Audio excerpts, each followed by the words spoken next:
Hello, hello, everyone. It is time for our weekly Jeremiah reading. Sorry it's a little bit late today, but definitely wanted to get it in before the day was over. So today's reading is coming out of Jeremiah chapter 41, and we read out of the Passion Translation. Blah, blah, blah. It is late, and so my mouth is not working fully properly. So if it's your first time popping in, it is out of the Passion Translation, and there's a lot of footnotes with this particular translation of scripture. And I do my very best to make sure that I put those, if you're watching on Facebook, in the comments, if you're watching on YouTube, in a separate post.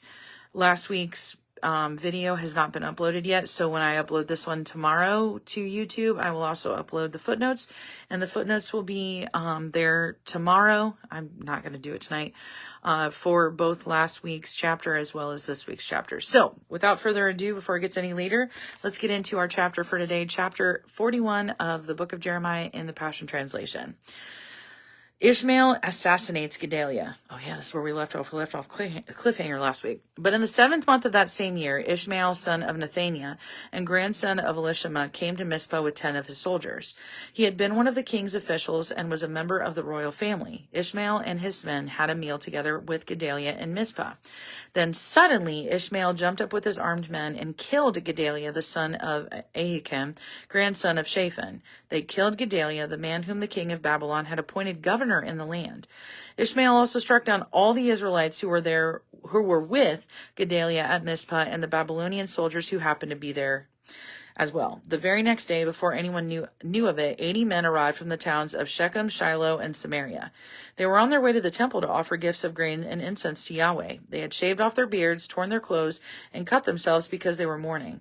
And Ishmael, son of Nethaniah, went from Mizpah to meet them at the town gate, pretending to be weeping as he came. He said to them, "Come in to see Gedaliah, the son of Ahikam."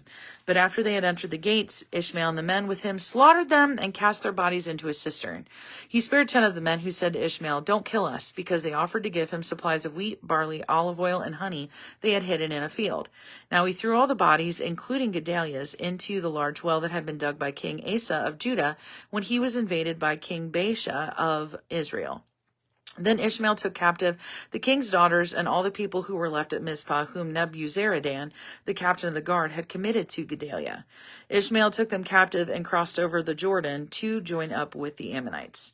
But Johanan, the son of Kareah, and all the army of officers with him heard of all the murderous evil that Ishmael had done.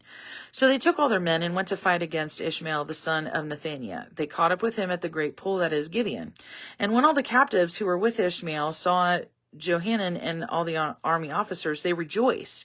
So all Ishmael's prisoners from Mizpah turned and ran to Johanan and all the officers. But Ishmael escaped from Johanan with 8 of his men and went to the Ammonites. So Johanan and all the army officers with him rescued all of Ishmael's prisoners from Mizpah, the soldiers, women, children, and royal officials taken captive after Ishmael murdered Gedaliah. Johanan brought them all back alive from Gibeon. However, they were afraid of the Babylonians because Ishmael had murdered Gedaliah, the king of Babylon's governor of the land. So they set out for Egypt in order to avoid the Babylonians. On the way, they stopped at Geruth Chimham near Bethlehem. And that is where we end for the day. So it's not as much of a cliffhanger as what it was last week.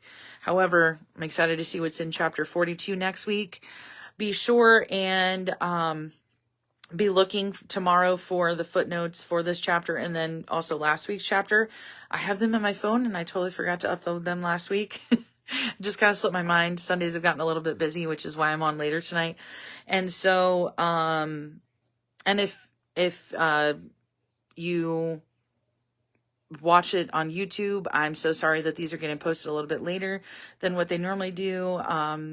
But they will be on there Monday, tomorrow. And be watching for in the footnotes in the comments here on Facebook if you're watching, and then if you're watching on YouTube, the footnotes for this will be in a separate post. But that is our reading for today. Thank you so much for listening, for watching, however it is that you are engaging in this. And I hope you have a great rest of your Sunday, if you're still awake and watching this. Otherwise, have a great rest of your week, and I will see you next week where we'll be reading from chapter 42. I can't believe we are down to the last if you count it 11 weeks, but 10 weeks. And that's crazy.